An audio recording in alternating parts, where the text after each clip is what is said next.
Our speech discussion this week is all about Harry Potter, which is completely Coronation Street related. Yeah, Harry Potter is Halloween related, definitely. Because it's banned. Our challenge this week is to see if we can link it to Coronation Street in many inventive, creative and whatever different ways. And if you don't like Harry Potter, then probably best to skip for about an hour, because this is going to be me nerding out and Gemma rolling her eyes and I'm not as into this. Gemma's not as into it as me, but I think Harry Potter's great. I've been forced to do this. I think Harry Potter's great. I think Coronation Street is great, so surely there must be some link somewhere. But Gemma's done her dues, hasn't she? And we've got some topics to discuss, and I've given her some homework. Incredible amount of thought into this over the last 5 minutes. Yes, absolutely. And if you like Harry Potter as well, like us, you're going to think this is great, hopefully. Look, shut up. Stop apologising for it. Right, so Harry Potter, do you guys know what that is? Perhaps a bit obscure. I hope that people aren't too young, our listeners, to know what Harry Potter is. Of course not. What do you mean? Too old, probably. Too old. Like. Mate, I don't know. I think children do still read Harry Potter. I've got a few in my class reading it. What are you blathering on about? Harry Potter is one of the things that got me and Gemma together at first, wasn't it? Because we were there in our junior common room at university, and we were about the only two. First of all, there was, of course, the stunning good looks of both of us. Well, physical attraction, 100%. The Harry Potter sealed the deal. We were there was a pub crawl going on at university, and we were one of the about 5 people that didn't go in our common room. So we kind of sat around and got talking, and one of the topics was Harry Potter. So, and then I said, "Do you like Coronation Street?" And I was like, "No." No. And then you went, "Do you like Spice Girls?" And I was like, "I'm gonna." Let's talk a bit more about Harry Potter. Let's talk about Red Dwarf. Oh yeah, we like Red Dwarf, didn't we?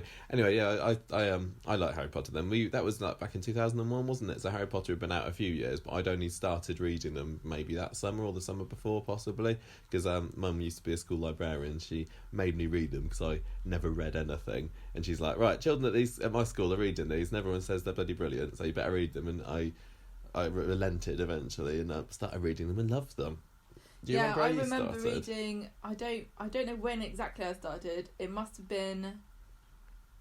I think what's the one with the cup in it? The Goblet of Fire. Right. You can tell the Gemma isn't. When did that come out? Oh, I don't know. 2001. That was the first one that was a new book for me. I think I read the first 4 straight after Goblet of Fire came out. I think, and then after that, I remember reading the rest with you. When did we first? Okay, yeah. So I remember the 3rd book coming out and then going, I don't remember that. On this, I remember seeing the furore in the shop over the 4th one, and it was after that I started reading it. And then the 5th book, we were at university, and that was when you were in hospital, and that came out because you'd kicked the door and broken your toe, and I remember reading that in hospital, exactly. And the other ones, and that was your fault. I think one of the ones, that was your fault. I know it was. Everything's always my fault. I know that now. One of the books came out when we were working at the Expo for your magazine, and we had to avoid. I was absolutely spoilers. terrified that I was going to get spoiled by somebody shouting it out, because I saw that there's a funny. I think it's hilarious. There's a video on YouTube of it is. A bunch of people coming home from the book launch. That was for Half-Blood Prince, wasn't it? And somebody shouts out the window what happens at the end. I think we can say it. Snape kills Dumbledore to a girl who's dressed up like a witch, and she just shouts like, "Get ready to bleep this. You bitch!" No, it's all right. They say that on Coronation Street. Yeah, she just shouts, "You bitch!" So I think that was when the 7th book came out. We couldn't read it. Although it was hilarious, I knew that if somebody did that to me, I think I would have to murder them. So we tried our best to avoid spoilers, but it's probably harder for me because I used to go on like the fan sites and listen to Harry Potter podcasts and things. And so theories that came in. And, it's Deathly Hallows the last one. It is, yeah. So that one we went to the midnight release, and I remember standing in the queue. And the guy in front of us, because you could pick your book up before you got to the till, and he turned to the back of the book, and I was like, "Oh my god! If he tells me what the ending of this book is, I think I'm going to kill him." Yeah. But I don't think you could have really summarised it. No, it's not exactly like a Snape kills Dumbledore.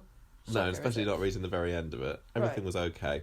So that's the end of that. Well, we also went to the films together, didn't we? We said when we did the Mr. and Mrs. quiz the other month that Philosopher's Stone was one of the first films that we went to see together. Yes, and Harry also Potter's very important. Also, one of our friends, Omar, never read any of the books, and so he went to go see Deathly Hallows without knowing what had happened in the... Yeah. And it was so difficult not to talk about it around him until he'd seen it. It's hilarious.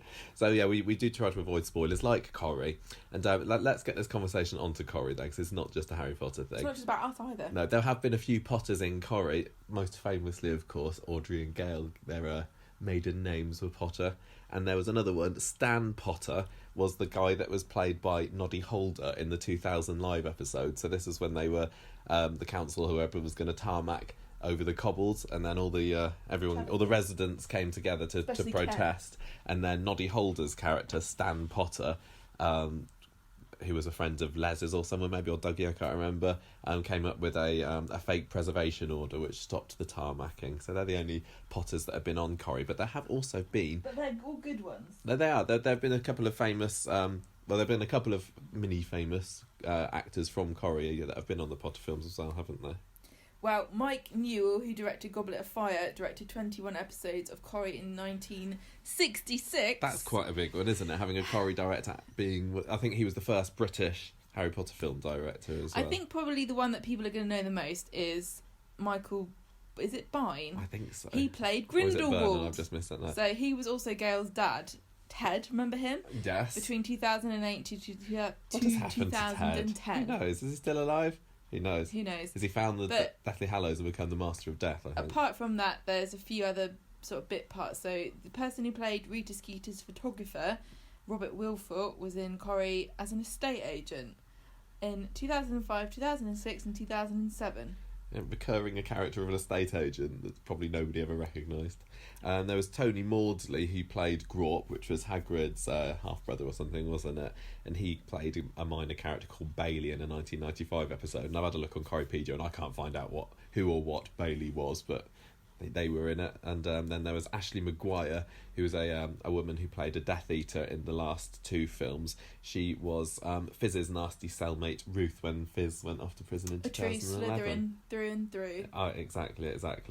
So, is Coronation Street similar to Harry Potter in any way? Go on then. You've said yeah. Now you've got to tell us why. Well, Harry Potter is Ken Barlow, isn't it? No, not really. I don't know. No, I'm just thinking you tell me. Obviously there's magic in both. What's the magic in Coronation Street?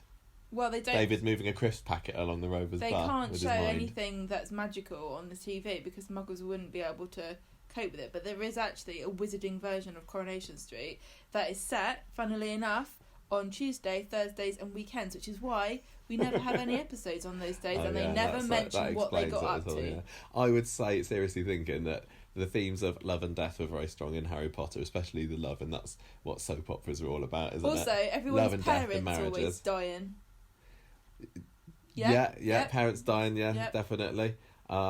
Rebellion, I suppose, is a Harry Potter theme as well. We got some rebels in Coronation Street. Ken Barlow's the original rebel, isn't he? Rebelled against his working class roots.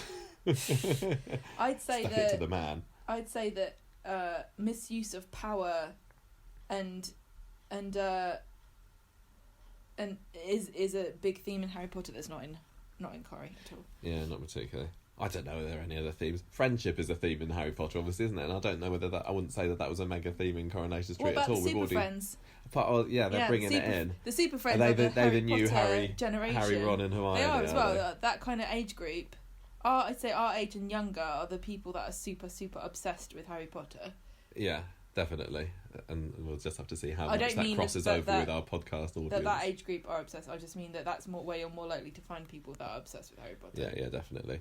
Right, so I don't know. I can't think of many other common themes, for example. What I was more interested, to be honest, is thinking of some alternative book titles that had Coronation Street linked. This is what you've been boasting to me about.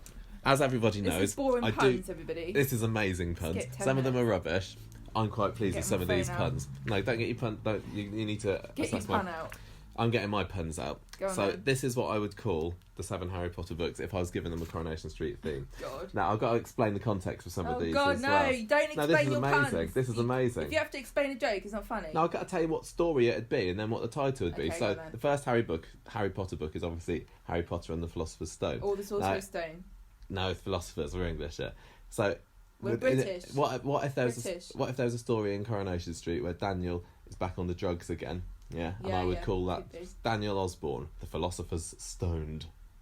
Yeah. Or there could be one. I've got loads of these. This is only the beginning.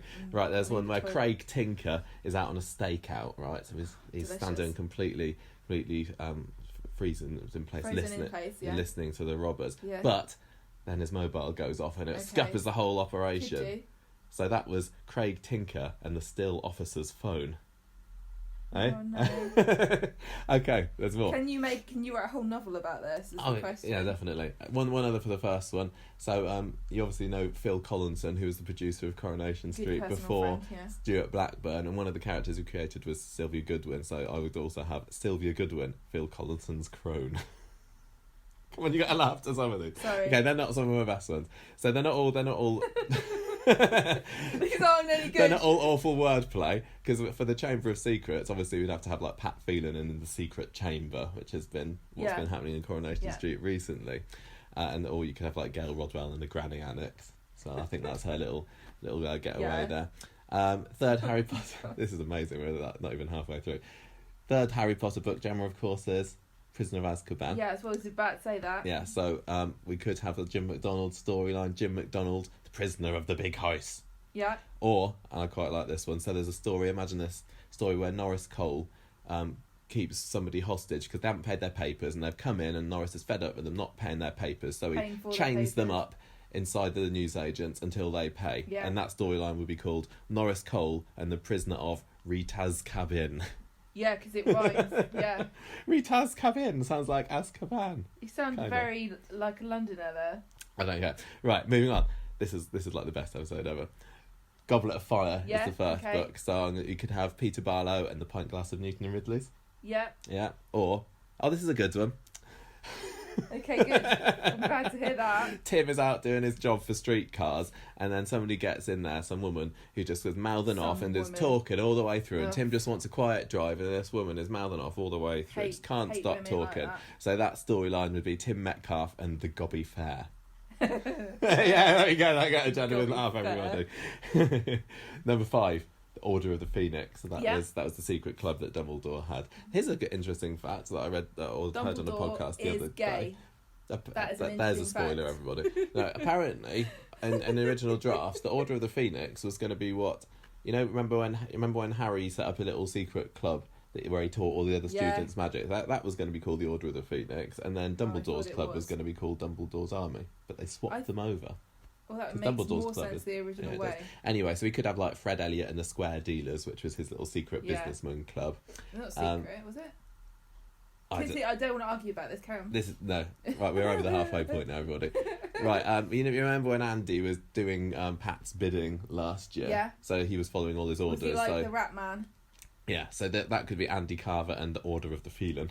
Oh yeah, could be. I don't really understand. I don't know what the plot of this one would be, but we could obviously with Phoenix have Elsie Tanner and the Order of Pat Phoenix. Yeah, I'd like that. Yeah, and here's a storyline tied to how about you know when Kathy was a bit of a hoarder. Yeah. Yeah, and maybe there's a storyline where she stocks up on all the tissues and won't let them go, and that would be Kathy Matthews and the Order of the Kleenex. Yeah. 2 books left. Say it again. What? Say it again. What? Kathy Matthews and the Order of the Kleenex. Okay, don't switch off yet, everybody. Right, the Half-Blood Prince is next on Harry Potter and the Half-Blood Prince. Well, everyone remembers Phyllis Pierce, the blue-haired old pensioner who used to go off. He was always randy and going off after Percy Sugden. What if there was a storyline where she was getting her hair done, but then she had to be called off halfway through, so the emergency happened. You could call it Phyllis Pierce and the Half-Blue Rinse. Yeah. Or Fred Elliott and the Half-Blood Pudding. Oh, yeah, so sort of left on the side. Or you remember this one actually does describe a Coronation Street storyline. Do you remember when Les and Kirk had to pretend to be gay, so that because who would forget, so that they could pretend to be a couple? Could do that now. And because Kirk was not paying rent or something. Les wasn't supposed to be subletting the house out. That would be Les Battersby and the Half-Wit Mince. I'm sorry if that's offensive. Just a joke. Just a pun. The half what? The Half-Wit Mince. The Deathly Hallows one. The Deathly Hallows is really hard to make puns out of. You've made it seem so easy up until now. So Harry Potter and the Deathly Hallows. So there could be a storyline where Roy's at his allotment and he grows some poisonous vegetables. Roy Cropper and the Deadly Marrows. That's we right. were just having a conversation on the Facebook group about marrows. Oh, were you? Yeah. Oh, yeah. Okay. Were they deadly marrows? All marrows are deadly. They are like gross. Right. So, imagine a storyline, everyone, where Leanne Battersby loses her hearing. I can't imagine. And also acquires, for some reason, a real desire to go to the library a lot. That would be a storyline. Leanne Battersby, the deaf Lee Borrows. She's borrowing books. And you should have. Okay. As to finish. Is this the best one? You should have saved the best to last. I've had to do them in order. I know, but you right. Okay then. So let's imagine that I don't know, any character really. David, let's say, is really good at carving pumpkins out for Halloween, and this ties it into the Halloween story. David Platt deftly hollows. Deftly hollows. Deftly hollows. That's quite good. Well done. Come back, everybody, if you've walked away while I'm making my awful Everybody puns. tell Michael how great he is at puns. What was your favourite one, Maybe Gemma? you'll stop doing it. No, I will never stop doing awful puns. I know that I've got some people who love my deadly puns. You quite like the Order of the... Oh yeah, the Order of the Kleenex is the It's not going to let anyone. There'll be runny noses across Weatherfield. Right. What a cow. Do you think that we have anyone who could fit into the roles of Harry, Ron and Hermione in Coronation Street? So the main trio in the series. People call them the trio. Well, that's what they are, the triad of Harry, Ron and Hermione. Any ideas? Orphans, maybe? Yeah, anyone who's an orphan. Oh, I like Jenny. Is Jenny Bradley Harry Potter? Yeah. She was orphaned quite... Anyone who's orphaned and scarred. And bespectacled. There aren't many characters that wear glasses. Hang on a minute. How many of them wear glasses? None of them. Not many. Curly Watts. He probably had... Well, they weren't even Harry Potter glasses, now. were there? But yeah, there's Jenny was an orphan. There was Vicky McDonald, Steve's first wife. But a lot of them were like... Although they were orphaned as kids, it was when they were later on in their teenagers. I don't think there's been anyone... Well, Joseph is the best... option at the moment. He's only half orphan. I know. Well, half orphan. Chesney's still going. There was also there was Lucille Hewitt back in the day as well. She was orphaned eventually, and that's when. But that was after she was living with Bet and Alec. I don't know. And Alia and Zidane as well. They're orphans, aren't they? But they're kind of grown up. Harry is just like any other lead character of a fantastical story in which you have to have the main character as the stand-in for the reader, in which they are just brilliant at everything and kind of boring. Yeah, it's just kind of the everyman kind of character. But he was mistreated as a child, which kind of ties him into Chesney, maybe. Yeah, Chesney. Yeah. I bet Chesney slept under the stairs at some point. I bet Chesney, if he wasn't such a squib, would have been great as Harry Potter. And Schmeichel was his familiar. Yeah. Instead of Hedwig. He's got a Great Dane, but sadly not on the Hogwarts approved list of animals, I imagine. He does, although could Chesney be more of a Weasley? He has got the hair. I mean, I think that Weatherfield is a prime breeding ground for Weasleys. For Weasleys. Yeah. I think a Weasley's got in there somehow, don't you? Definitely. That Arthur Weasley, I bet he's a few of the residents. Speaking of which, I'm trying to think of anyone who could be Ron. I mean, the thing about Ron, comedy relief, loyal friend. There are quite a few comedy characters on the street, like Steve, maybe. Yeah, I guess so. I mean, he's got the gun down pat, right? Don't you think? Oh yeah, Ron's gun and Steve's gun, definitely. I wouldn't be surprised if the actor hadn't watched Corrie as a child and been inspired. I think that Harry Potter came after Steve, but I don't know. I don't know.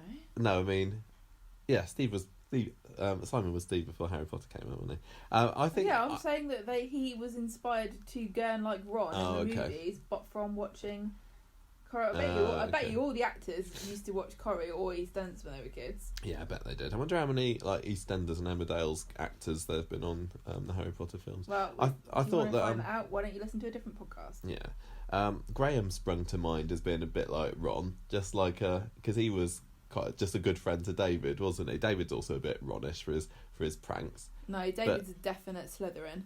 You reckon? Would you say? Oh yeah. Yeah, I think that. Maybe Graham just for the comic factor. Well, Craig, he's got the ginger and he's kind of nice, isn't he? But, I don't know.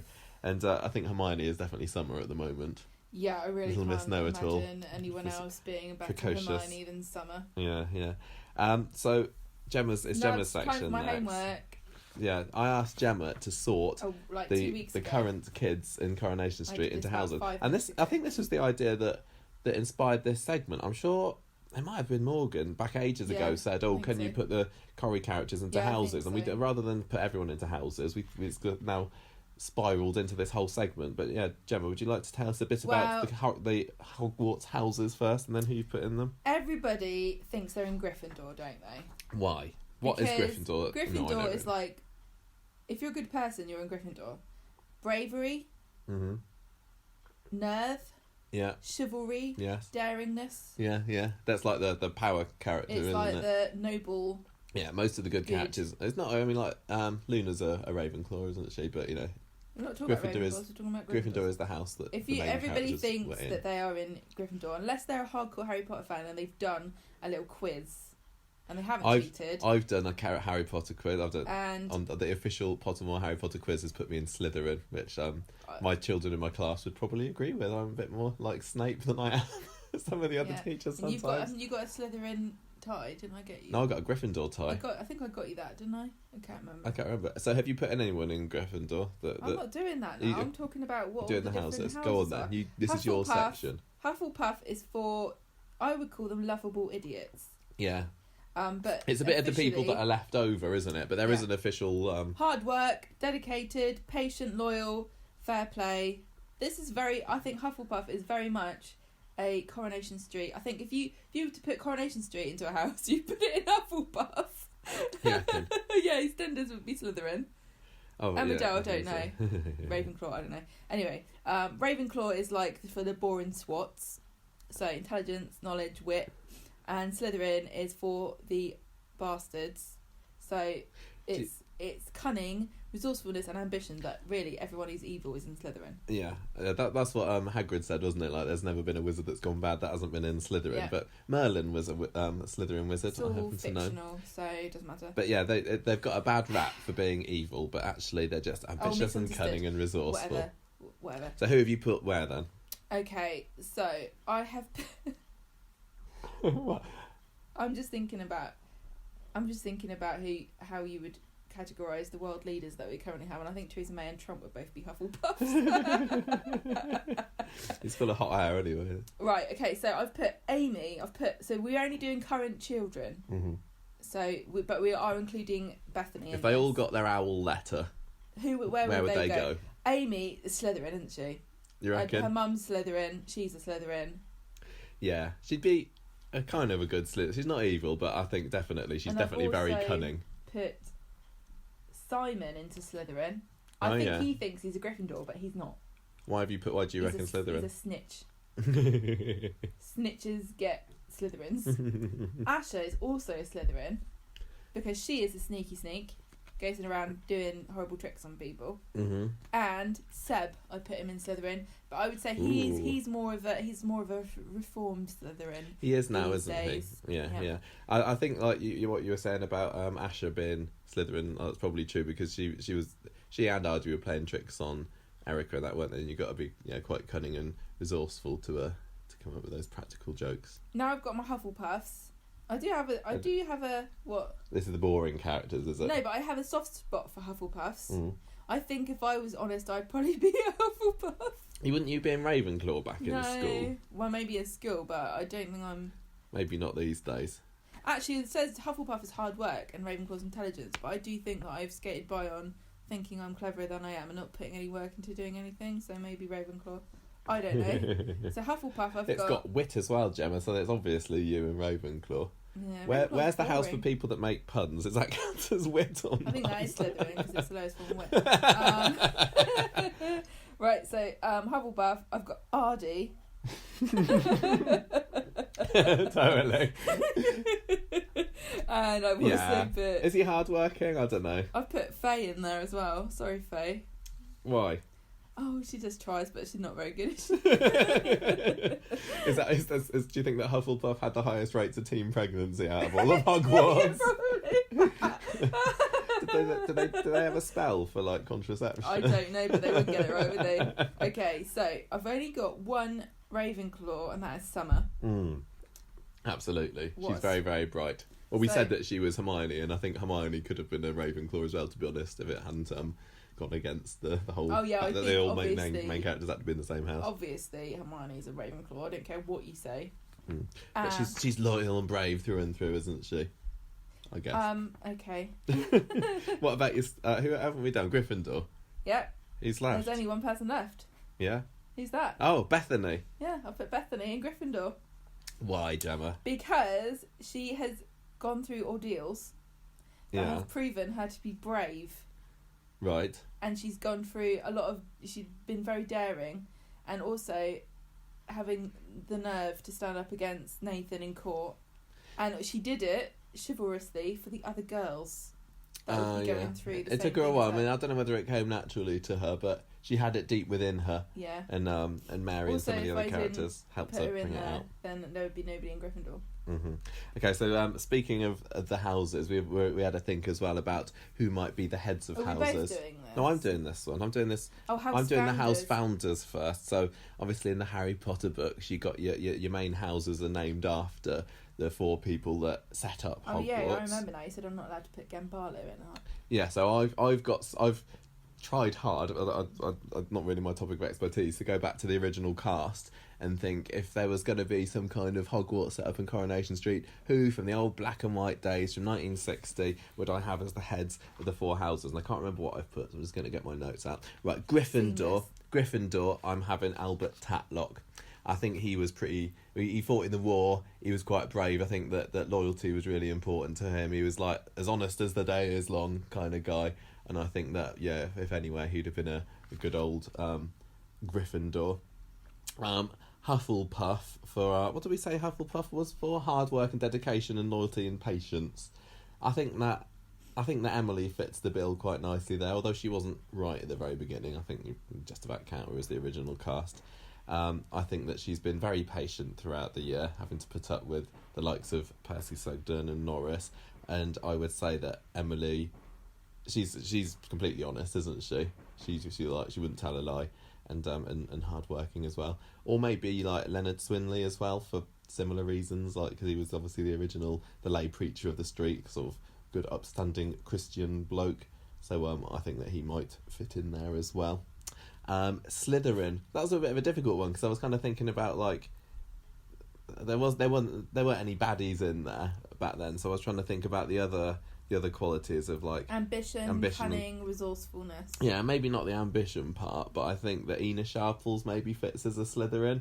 I mean, she was who people feared on the street, wasn't she? And she was very cunning. She could get what she wanted, trying to get her own ways, trying to and I said, do you reckon Ina Sharples is a Slytherin? Yeah. Yeah, and then so my house founder thought Ravenclaw would be Ken, obviously, because he is very intelligent, and I think to him knowledge and wit and intelligence are things that he definitely prides. I think he goes there for absolute sure. He prides himself on those. So what about current heads of houses? So if we got some adult characters now, who would be in charge of the 4 in your opinion, Gemma? Right. These are all controversial because I'm not. These are not. I'm not hugely attached to any of these, so feel free to argue with me about all of them. Go for it. I think I've picked so Gryffindor. Yeah. I've put Toya. Toya, head of Gryffindor. She's the landlady of the Rovers now. She's like the queen of the street. It's time for her to step up. But has she showed bravery and daring and nerve and chivalry? Yeah. She bought wasabi peas. But I've also put Yasmin. I think Yasmin would fit quite nicely. I also can imagine her, because these are for schools, right? Yeah. I can imagine her being head of year. I think she's head of year of Weatherfield without even realising it, don't you? Definitely. Would she be the deputy head? She'd be the Professor McGonagall, wouldn't she? Of course she would. Because McGonagall was head of Gryffindor House and the deputy head. So I think Yasmin. I'll put Toya as more of Or a Hufflepuff maybe at the moment. No. Hufflepuff is Kirk or Gemma. Oh, would you put Kirk as head of anything? But for head of Packet. Why? Hufflepuff, I've said before. I suppose hard work is kind of important to Kirk, like the isn't comic relief of Harry Potter. He's definitely really loyal, like a dog. He's loyal. He's patient. He's dedicated to his box stacking. Same with Gemma. I think both those characters are like I said before. I think Coronation Street values the things that make Hufflepuff. So hard work, dedication, patience, loyalty, fair play. Those are all values that everyone can agree on. You don't need to be special. These are things you kind of cultivate, don't you? Yeah. I think the other ones you can kind of a little bit, but these are personal values that you can work on yourself. You can start from nothing and you can work hard. You can dedicate yourself to something. You can learn patience and fair play. I think both those characters, they're kind of the comic relief, but they also have ingrained within them very deep Coronation Street values. That's why those two characters are so endearing. I don't know how much I would say loyalty is a key quality of Coronation Street, considering the number of affairs there have been. No, but those affairs are in there to provide conflict against those core values. Okay, that's the reason that they're in them. Yeah. That's the reason that the Coronation Street keeps coming back to those conflicts. Who have you got as the head of Slytherin house? Slytherin. There's so many people I could pick for Slytherin. Obviously, Pat. Yes. He's quite evil. It's not to do with evil, but he's ambitious. He knows what he wants, and he'll get any way to get there. Yeah. He's very resourceful about the way that he's, he had everything there ready for the murder last week, thinking of all his cunning plans to have Andy trapped in the cellar. What? I've also got Jenny, yeah, and Tracy as two characters who are not afraid to bend the rules a little bit to get what they want, but they're not my final choice. So with ambition, I suppose you're not calling Jenny a gold digger exactly, but she likes the power, doesn't she? Yeah. And I think one of the things that makes Slytherin a Slytherin is the thirst for power. Yeah, but my head choice for Slytherin is not. I don't think it's power hungry at all or ambitious. Okay. Are they David. David. Explain. If he's evil. Not power hungry or just because he's evil. He pushed his mum down the stairs. What a Slytherin move that is. You can't call that a Hufflepuff move, can you? Drove into the canal on his sister's wedding day. Yeah, Slytherin. Yeah, because putting drugs in his younger sister's. I guess he's not ambitious in like a kind of power way, but more in a how he positions himself in relationships against other people. He always wants the upper hand against other people. Yeah, he's definitely cunning, and he's resourceful to get what he wants to get his way. Stairs for going up and down and pushing people. Very resourceful. Right, so Ravenclaw. Yeah. I think I've picked like two people for each of these. Go on. Who's your Ravenclaw head? And that's not Ken. Already? No, I'm not. I've got two obvious Can't speak choices to the listeners, but for Ravenclaw. Yeah. And that is Daniel. Yeah. And Nicola. Well, I quite like the idea that if Ken Barlow is the founder of Ravenclaw, then Daniel kind of stepping into his shoes, that fits quite nicely. And Nicola obviously very. Yeah, she's one of the few people on Coronation Street probably with a degree. Yeah. I think that fits quite nicely. Okay, then. So next little subtopic: teaching subjects. Who would teach what if they were teachers at Hogwarts? Transfiguration. So this is what McGonagall is head of. So transfiguration is the study of turning one thing into something else, isn't it? Which doesn't particularly fit with Coronation Street. I've put Peter Barlow for this only because he's the Gemma is not sure about it. My reasoning for this was he's the character who's had the most actors play him, so he has transfigured himself the most over the course of Coronation Street. The teacher of charms would clearly be Lewis Archer.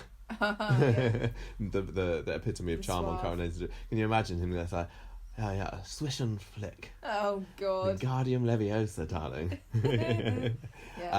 Potions, well, we got a few choices here. It could be Peter again, just because, or any other landlord there, because they like their potions in the Rovers, or Andy maybe, because he did a bit of cocktails himself, didn't he, before he was trapped in Pat's cellar. He also tried to poison Phelan at one point. Do you remember last Christmas when he brought him that orange juice in the hospital? Yeah. So maybe that would make him a good poison teacher. Or Hayley, because she mixed up some kind of concoction for a suicide drug, didn't she? Who knows what was in it? What was in that special potion? They will never tell us. The history of magic. Because it is inappropriate. The history of magic is taught by Professor Binns in Coronation Street, the ghost teacher. And he's well known for being completely and utterly boring with it. He just stands at the front and drones on. I didn't say Brian, actually, but I think Brian would probably make it a bit more interesting than Professor Binns. I think he'd get excited and go on about stuff that nobody was interested in. Well, we've seen that he dressed up for his Civil War reenactment and everything. I've said Roy, and I know Roy's also one for the reenactments, but I think he's boring. I bet when he gets off on one, he would be boring. Ken as well. He'd be obviously good at the history of magic because he likes his history, does Ken. Or Percy Sugden as well. He always used to talk to people about his time in World War II, cooking under gunfire and everything, and everybody found him very boring, so I'd have him for history. Astronomy, not something we see very much of in the Harry Potter books, but they do study that at Hogwarts. Got Curly for that because he had his telescope in the attic. Is that astronomy or astrology? Astronomy. Okay. Yeah. Curly for his telescoping. Herbology, that's Professor Sprout. I think that Yasmin might be quite good at that. Or Spider Nugent for the obviously drugs connotations there as well. I was going to say Spider or Toya maybe. Or Izzy, Izzy could be a great herbology teacher, Yeah, she'd be there going, no, it shouldn't be illegal. I think be able to study all the herbs. For the true meaning of herbology, I can imagine Yasmin would be quite good at that because she likes her garden, doesn't she? Or you could have, I suppose, Roy as well for his allotmenting. I thought Sally was quite proud of her garden as well, wasn't she? Yeah, that's true.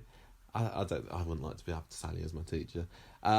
We got the flying, which is only taught but 2 first years in Hogwarts. That's the PE of Hogwarts, isn't it, really? Yeah. So I thought maybe Tommy Orpington. Oh, yeah, Tommy Orpington. Definitely. I mean, classic Coronation Street character there. Or there's Warren Baldwin, who was a footballer as well. Or maybe if you think about flying as being the transportation teacher, then maybe Kevin might be the best one at that. I bet he'd be fixing broomsticks there, exactly. There's arithmancy, which it's named, but I don't think ever features in any of the Harry Potter books or films. That sounds a bit made up. It sounds a bit of a boring subject, but I think it's the magical maths. So I've put somebody like Michael Carla in there because you got to be good at maths to have your business head on like those ones. Muggle studies, Ken Barlow. He knows people, doesn't he? He knows about people. I think he'd be able to drone on about that. Also, I think he thinks he knows people more than he actually does. So Muggle studies seem to be a bit not really understanding at all because it don't feel like any of the characters actually understand Muggles. No. Yeah, what was Ron's dad did not Arthur. have a clue about anything. No, even though that was part of his job, even though really it would be more than easy to find out any of these things. Divination is the one that's taught by Professor Trelawney at Hogwarts, so seeing the future. I think that Hilda would have that done down to a T with her reading the tea leaves. She's even done that on Coronation Street. Or a couple of other people like Maud Grimes. She did some tea leaf reading or something at once. Or Blanche, somebody like that. Blanche. I can imagine being a good divination teacher. Ancient runes could be Ken again. That sounds kind of pretty boring. Ken's got the boring subjects, and then and finally I've got care of magical creatures, which is Hagrid's subject in the books. I reckon somebody like Chesney or Craig would be good at that. Chesney likes his pets. Craig had his rat, and Craig's a bit of a Hagrid, isn't he? Really, the gentle giant kind of character that everyone likes. I haven't obviously done the Defence Against the Dark Arts, and Gemma's next segment is going to be looking at the Defence Against the Dark Arts teacher, because what makes that special in Harry Potter is there's a different character every year because there's a curse on the position. So what have you done? You've taken the actual characters from the books and you're giving the Coronation Street equivalents, yeah? Yes. Go for it, Gemma. Who have you got down? Okay, so another disclaimer that I am neither an expert in Defence Against the Dark Arts teachers or Coronation Street particularly. Or Harry Potter. But let's see what you've got anyway. So Quirrell, Professor Quirrell was the first one, and my main memory of him is that he's snivelling, kind of a victim of somebody who is more evil than him. Yeah, he had Voldemort on the back of his head, didn't he? Yeah, and he came to a sticky end. Mm-hmm. I think I know who you're going to say. Go on. Andy. Yeah, that's a good one. With Pat feeling on the back of his head. Is Pat feeling the Voldemort? We haven't actually thought about that. I think so. Well, we've said that he's the ultimate Corrie villain now, so maybe he is the Voldemort. Yeah. Okay, so Lockhart, he is the blustering, buffoonish guy with no self-awareness. He kind of bigs himself up a bit. Yeah, he thinks he's the bee's knees and everybody loves him. Yeah. And he made up a load of things as well, didn't he, of his past magical endeavours. I think that's Dev. Oh, yeah, okay, go on, tell me more. He's a sort of a... He's a ladies' man, isn't he? He thinks like he's a ladies' man, but is he actually... I don't know about bigging himself up with lies, but he certainly is proud of his accomplishments, meagre as they are. Okay. Like, I'm a bit good at golf, and I have like 5 corner shops. Yeah, a little bit of a joke. Yeah, he's a bit of a joke. Yeah. Professor Lupin. Lupin is everyone's favourite Defence Against the Dark Arts teacher, isn't he? He's not my favourite one, but I know I have... Who is yours favourite I like Professor Moody, even though that in the 4th book it wasn't actually Professor Moody. Yeah, I think he's just the nice kind of solid, kind of dependable one, isn't he? Okay, so he's Harry Potter's godfather. No, Sirius Black is Harry Potter's godfather. Lupin's the werewolf. Yeah. Okay, I'll get convinced. I told you I'm not an expert. It's alright, something I read like 10 years ago. Don't worry, you're doing really well. I'm not worried about it. I'm seriously not worried about my lack of Harry Potter. Go on, who have you got as Lupin. So he's lovable. Mm-hmm. He is authoritative. Yes. He is reassuring. You would believe anything he told you. Yeah. He's a comforting presence. Yeah, good teacher. The best teacher of the lot. Yeah, he's Billy. Billy, but when he doesn't go off on one. Billy when he... Yeah, but also don't forget that Lupin would fight to the death to defend. Yeah. So if you're punching somebody for giving their kid drugs, it's kind of the same thing, isn't it? Yeah, I mean, he turns into a beast in a full moon, and maybe there was a full moon that time. Well, yeah, Billy, he is kind of... Billy is turning turning into a bit of a Jekyll and Hyde character at the moment, isn't he? Yeah. So there you go. It's absolutely perfect. Good one. Now, Moody, Mad-Eye Moody. Constant vigilance. So this character was difficult for me to pick an equivalent of, because he is a caricature. He is not really. He's a bit of an idiot. He was very worried about like the security and keeping an eye out. I think he was like an old army guy kind of thing. I would see him and. Okay, well, who would that be then? I don't know. I can't. Well, there you go. My idea of Mad-Eye Moody is a sort of buffoonish character who is kind of irritating to other people, very fixated on things that not a lot of people are worried about. Okay. Do you know what I mean? He's kind of fixated on things that... I don't know. I don't see that from him. Who have you put in? Well, I don't know. Anyway? Look, I've put Colin. Maybe. Yeah, well, you pick a better one. I can't think of any. This is Georgia. No, you do that. Okay, fine. What? No, who else? Who's next? Professor Slughorn. No, actually, I've missed one. I haven't got down well, don't expect me to come up with anything. Professor Umbridge. Ooh, there could be loads Umbridge. that could be Professor Umbridge, to be honest, couldn't there? You could say Sylvie, you could say Blanche, you could say Ina could be Professor Umbridge. None of them were like proper evil. Oh, Granny Spellman, she's Professor Umbridge, isn't she? Yeah, there we go. Yeah. I can't believe I forgot her. And then we had Slughorn in year 6. So, remind me what you said. Oh, no, actually, Slughorn wasn't a Defence Against the Dark Arts teacher. Forget I've said that. Move on. But I've got him written down. I don't know Harry Potter. Who did you say was like Professor Slughorn? Tell me how you described him, because you said it perfectly. He was like collecting people that are good. Yeah, like his connections. Right, Sally. Yeah. So not Defence Against the Dark Arts. He was potions. But in this year 6, it was Snape who was the Defence Against the Dark Arts Snape is my teacher. weakest one. Why? Because Snape was a character who I thought did dark deeds for good reasons. Yeah, he was the double agent, wasn't he? So, all the way through, you didn't know, is he good or is he evil? And he did bad things, but you could see, at the end of it, you could see where he was going with it. He had a good reason for them. Go for it. And I've put Owen. Remember that time when he got mad at Faye for killing all his fish? I do, yeah. I always did say that I felt that he had a bit of he was a really interesting character, just like Snape. He had a kind of a moral grey character where I could totally understand every decision he made, whether it was a good or bad decision. You could see where he was going with it and why he was thinking that, and he had a pretty good backstory. And he wasn't just written as a goody two-shoes character, like a likeable kind of boring character like Tyrone or Kirk. Or it's easy to write good characters. Did you not think Phelan for Snape for like the duality is he good? Is he evil? But I think he's killed somebody now. That now, isn't he? Yeah, I guess he is Snape, but I think he's more like a Voldemort now. Yeah, got the bald head and everything. And the final book, we didn't get to see much of what was going on in Hogwarts. So there was Caro was in there. No one even knows who that is. No, I don't know. Let's just say Jez Quigley or somebody like that. I don't know who that is anyway. So he was proper evil. He came in and told everybody evil stuff. Yeah, he taught dark arts rather than defence against the dark arts. Right, lastly, yes, we're nearly there. Everybody who's gritted their teeth through this because they can't be bothered to skip ahead. Who would we cast some certain spells on? Right, so I was looking through a list of Harry Potter spells in Harry Potter, and a lot of them were kind of just like samey, like this will hurt somebody, or this will, or it wasn't to do with things that you could attack people with. But there's the three unforgivable curses we got first. So there's Avada Kedavra, which is the death spell. Don't say it out loud. Too late. You're cursing people's ear rolls. Who would you cast Avada Kedavra? This is gonna make people mad. Yeah. Emily. Ah, why? Just to get rid of her. I like that she's one. Dead. Actually, I should have thought of that. She's dead. Everyone knows she's dead. Just get rid of her. I have also got somebody that I can't even say at the moment, but it links to our Cabin Extra later. But if I'm not saying that person in particular, maybe Robert, because not for good reasons. Let's just kill him off. I've got no reason. I don't want him to come back. He's boring.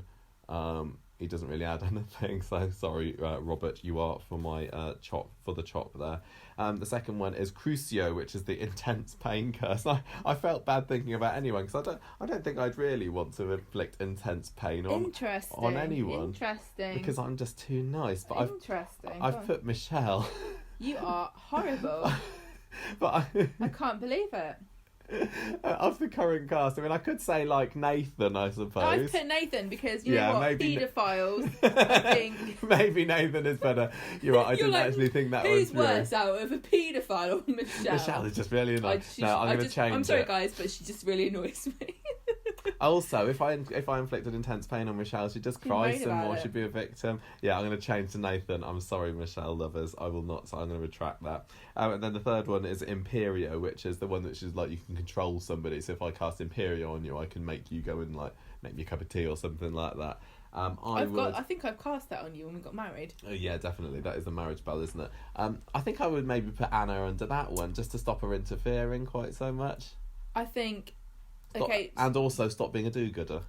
Just go away, maybe. For me, these two were pretty much interchangeable. Imperio and Silencio, which is make unable to talk. I didn't know whether to put Anna or Michelle. I had that one as well for Anna, but I didn't put her down. But any particular one? I think you're right. I think Anna would be better with Imperio.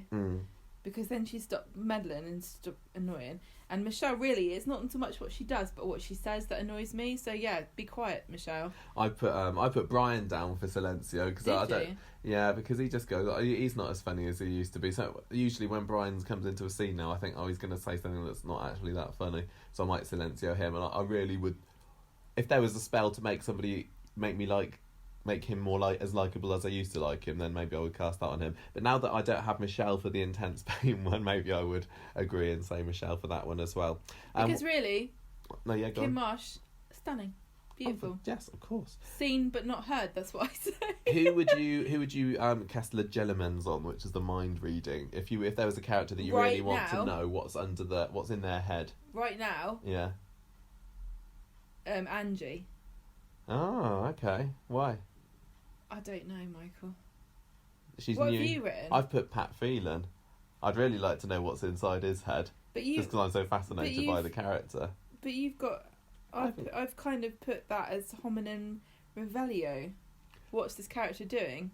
Which is kind of the same as mind reading. No, for hominum rebellio, I kind of thought, this character's not been in it very much. What's going on with them? And I put Emily Bishop for that. I know she's in Peru. You're right, okay. But I want to get inside the head, as scary as it might be, of Pat Phelan, just to see what makes him tick, because he's the most fascinating character. So but Angie, from my reading, that was weak. She's a bit mysterious at the moment. We don't quite know her motivations. Craig, just because both of those seem to be afflicted by some kind of mental issue that perhaps I could find out more about. Now, a lot of these spells were like nasty spells, weren't they? But so I put in Protego as a final one. So a character that I would want to shield and protect, and I've put Nicola in there at the moment because she's going to have Pat coming after her, I think, now that... and also maybe like Anna Windale. I think she's in for a bit of a rough ride coming up with her baby and everything as well. So I want to protect Nicola. Anna who? Anna Windale. That is where you were going with the way you were pronouncing that A. Oh, sorry. Go on. And who are you protegoing? Can I say Jenny Bradley as well, because she often gets a lot of stick. And Toya. Protecting from the viewers. Protecting from the trials and tribulations. Or the evil people that say nasty childbirth. things about Toya, which we would obviously never do, and we never have done. And her dress sense. It's great.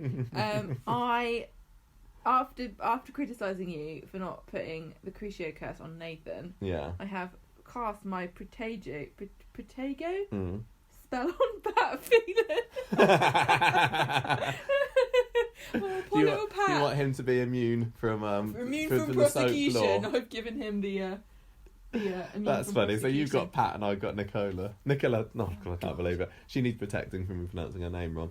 Right. I think we can both agree that Nicola and Pat should stay away from each other for their own protection. Yeah, let's say that. And I think that draws us to the end of our Coronation Street Harry Potter crossover Halloween extravaganza. We managed to keep that going for about 50 minutes, and well done if you stuck through us with this.